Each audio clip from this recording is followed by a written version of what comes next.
Hey guys, this is Project. I'm coming at you and talking about the Netgear AC1900 Nighthawk smart Wi-Fi router today. Yeah! Aren't we excited about it? Yes, it's so pretty. It's huge. Like, this thing will take over your desk and it's awful. Isn't it bad? So let's talk about the reason why I got this router. I got this router from Best Buy for about 200 bucks. You can buy it on like Amazon for like $190 right now. It's the MSRP is like $250. I got new internet. Yeah, isn't that awesome? I have 100 down and 10 up. It's pretty freaking fantastic. I get about like 80 to like I get 80 down, like 7, 8 up normally, which is pretty decent. I can't complain.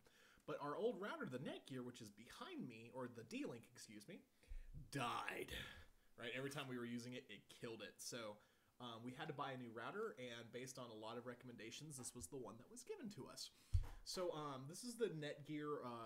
This is the Netgear router. So let's kind of talk about the router itself first, and then kind of we'll get into some of the the technical specs. And I'll actually walk through kind of what the router GUI looks like.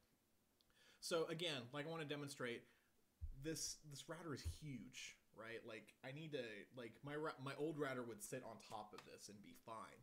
So this takes up a lot of room. So if you want to mount this to like it's like the wall, you can. There's some mounting brackets at the very bottom. But if you're gonna rest this on your desk, it's gonna take up a lot of space, and that's fine. So at the very front, there's actual a USB 3.0 port, which you can plug in a device and share it across the network. At the very top, there's a lot of different lights that kind of go across in here, so you can kind of get some status symbols on all of them, including power, 2.4 and 5 gigahertz setups, the different connectivity between the local area network and Wi-Fi status, which is pretty awesome. On the back, you got your pretty standard affair.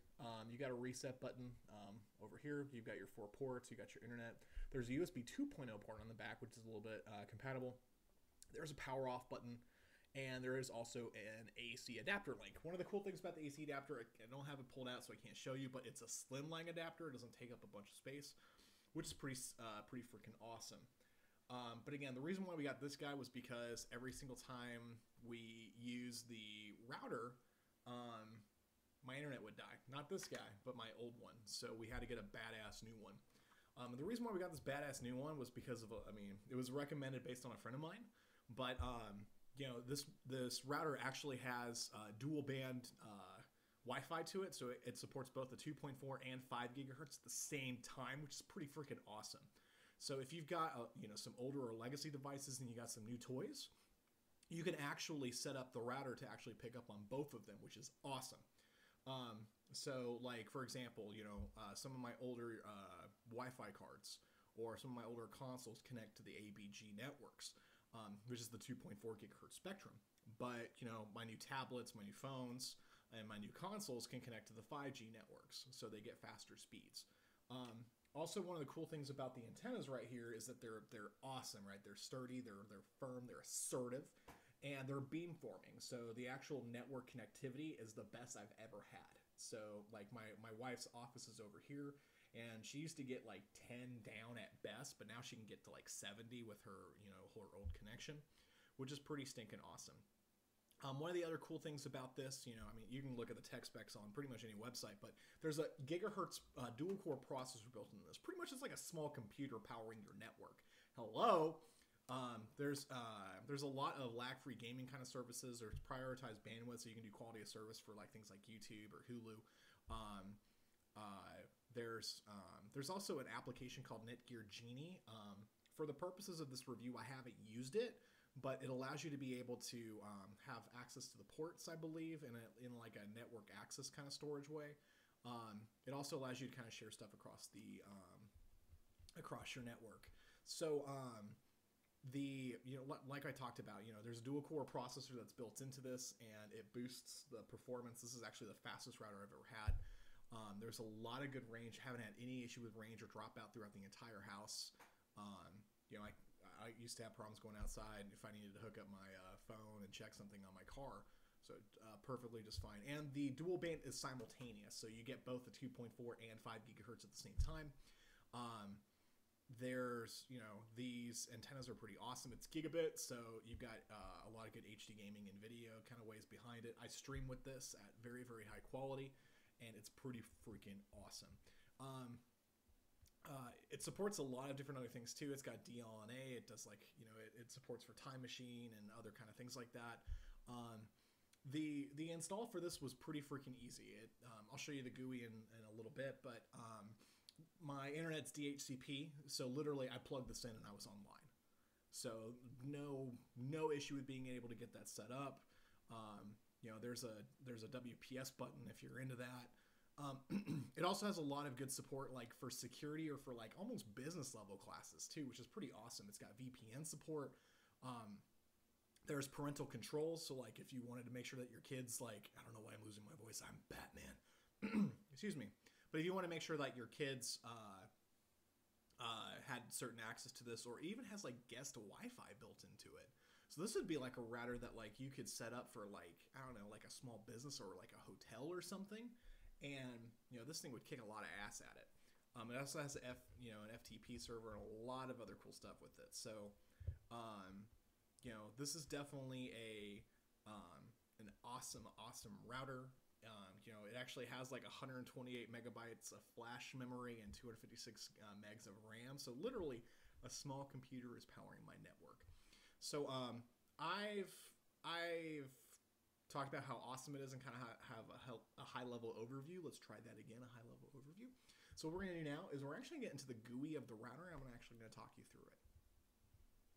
And I'm down here now. So now we're in the actual Netgear setup GUI for the network. It brings you to two different things right here, and we'll talk about this in just a second, which is pretty awesome. So it brings you to the basic, and it gives you like tiles kind of all of the different access to different things. So it talks to me about my internet and the status is good. It talks to me through my wireless devices. So, it actually goes through my SSIDs, and I'm going to try to blank this out, but that's my password. It talks to you through how many network devices there are, and if you have ReadyShare set up, and there's parental controls and guest network. So, one of the cool things is that, it'll actually tell you if there's a firmware update available. So it'll actually connect to the Netgear server to actually see if there's an actual update, and you can actually update it right on the fly. So I actually haven't done anything yet. So fixed 5G bridge mode, cannot connect issued. Fix the iTunes home sharing, well, doesn't work through bridge mode. So you know what? I'm gonna upgrade to the new version live. Isn't that awesome? So we'll actually kind of see if how long this takes. It takes about a minute. So while it's doing that, the router's downloading the new version now. Please wait. Like, it's awesome that the router will actually tell you if there's a new firmware update instead of having to check for it. And I'm doing this live. This is pretty awesome.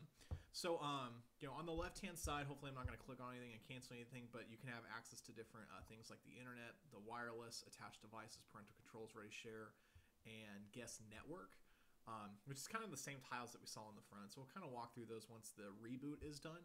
And there's a lot of great functions available in the advanced tab as well. And I'm really excited to be able to bring those to you. The only kind of, it's still rebooting now, which is good. The only kind of downside of the router that I found is that, and again, firmware aside, right, you want to make sure it takes its time. But anytime that you like update settings, or anytime that like, anytime you update settings or anytime you apply a new setting, the router requires like 30 seconds or so to reboot. That's like kind of my only gripe about it. The fact that it has a gigahertz processor and like 256 megabytes of RAM built into it, I wouldn't expect it to, take as long to reboot, but, in the 4 or 5 times I rebooted it when I was setting up the router initially, I haven't had an issue since. So we're kind of waiting for the router to kind of kick on here in just a second. So, it looks like it's about to be back online in just a second, so it's not taking too long. If you guys have a question, please put so down in the comments field below, and I'll be happy to answer it. The other thing too is that I don't know if you guys saw, but like my SSID is called Nighthawk, and every single time we change routers, my wife and I take turns as to who updates the router or who updates the SSID, so it's my turn. I just left it as Nighthawk because I didn't have anything more clever, but if you have a clever, unique SSID, put it in the comments too below, and if we actually end up using it, I'm going to send you like $5 or something. So we're back! Yes, so that didn't take too long. That took like 2 minutes, right? And hopefully you're still with me. So we can kind of walk through some of the settings over here. Does your internet connection require a logon? No, it doesn't. It automatically gets all that information here. Wireless setup, it'll actually talk about the SSID broadcast and how fast the internet stuff can go. What we actually do is I just actually use the same SSID and just add the 5G at the very, very end of it. And there's different passcodes and things listed right here. And actually I'll walk you through the attached devices. Hopefully my video editing skills are top notch so I can block out things like my MAC addresses and stuff. But it'll actually show you all of the different devices that are hooked up. So like my actual computer is wired in and my tablet is hooked up in the 5G category. The other things like guest share, like you can actually enable things like to, SSID broadcasts and things like that. So you can actually have the Netgear, like a guest network set up. You can actually set up USB storage. I haven't set it up or messed with it at all yet, but you can share printers or have a vault and stuff like that, which is pretty awesome. And parental controls, it takes you to some like website where the government looks into you. I don't know. So the other thing that we're going to look at is we're going to look at the more advanced features of the Netgear router and kind of walk you through it. There's a setup wizard if you need it. I didn't use this at all. I was able to kind of go into everything on my own. It's got a router version as well. We can reboot the router from the GUI here pretty easily. There's stats and connection statistics and things like that here, which is pretty awesome. So we open it up and I can see statistics for all of the devices I have, like how long it's been up, how many packets have been transferred and received, and any kind of issues and what kind of status they had. So I was able to my router was able to tell me at first my computer wasn't connected with gigabit. It was only hooked up with 100 megs. So I was able to fix that pretty easily. And the other settings are right here. So in the WPS wizard, there's different options for setup. So there's wireless setups, which was also in the basic list. There's a QAS setup or QoS, excuse me, and you can set up things like enable upstream quality of service and downstream quality of service, so optimized for gaming. I left it unchecked for now. It'll actually do a speed test and it'll actually take it from speedtest.net. I've left it unchecked because I haven't had any issues and my internet's super fast, so I really don't care about it anyway. But there's a LAN setup, so you can actually set it up as a DHCP server. That's pretty standard. There's some different devices for USB storage, like advanced settings and things like that. You can actually connect through it to the internet, so I might play with this later. But if you're interested, like if this is like, I don't want to buy a router because I want to plug a USB somewhere and share it. Like you do it with a couple computers, but if this is something that you want to toy with, you absolutely can do so. There's also iTunes servers and DLNA servers. So you can actually set that up as well, which is pretty awesome. There's different security options as well. There's parent control. You can block sites and services. There's actually a schedule where like you can block access to certain times, and you can actually have email notifications like if stuff happens, which is pretty awesome. So let's kind of go into, and administration also has a couple of different things. There's router status, which we saw. We can see different logs and different updates and things like that. And advanced setup also takes us to a lot of great things here. So there's wireless settings, which again, some of the settings here are kind of like, this doesn't like repeat itself, but this gives like a lot more access to wireless settings. Like if you're hardcore nerdy into the Wi-Fi spectrum, have at it. There's a lot of different access right here. Hopefully you guys can kind of see that. Okay, there's wireless access point notes. So you can actually have this actually just like added on as like an access point, which would be a waste of a router, but there's wireless repeating, there's port triggering, there's a VPN service stuff. There's remote management. There's UPnP, so plug and play options. It's enabled by default, which is pretty awesome. One of the things that I really liked is the internet traffic meter. I don't know what you guys have, but I have a bandwidth limit on my internet usage. I have 500 gigs a month, which I think is plenty. But this will actually track how much you've used in the month so far. So it looks like I've used like 88 gigs so far, I think, which makes sense because I'm on vacation. I'm streaming all the time. So you can actually see how much you've used, and it'll actually give you an opportunity to like limit traffic by how much time you've used or how much bandwidth you've actually exchanged.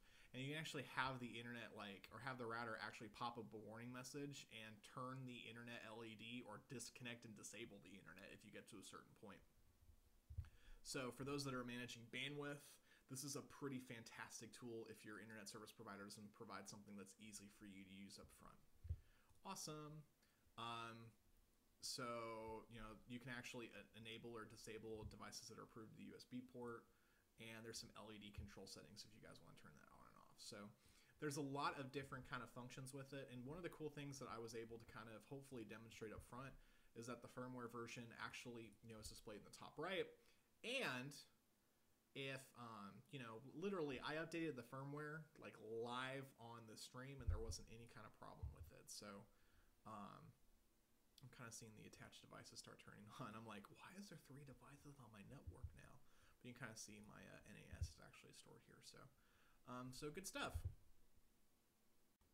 So guys, that's the review for my Netgear Nighthawk AC1900 router.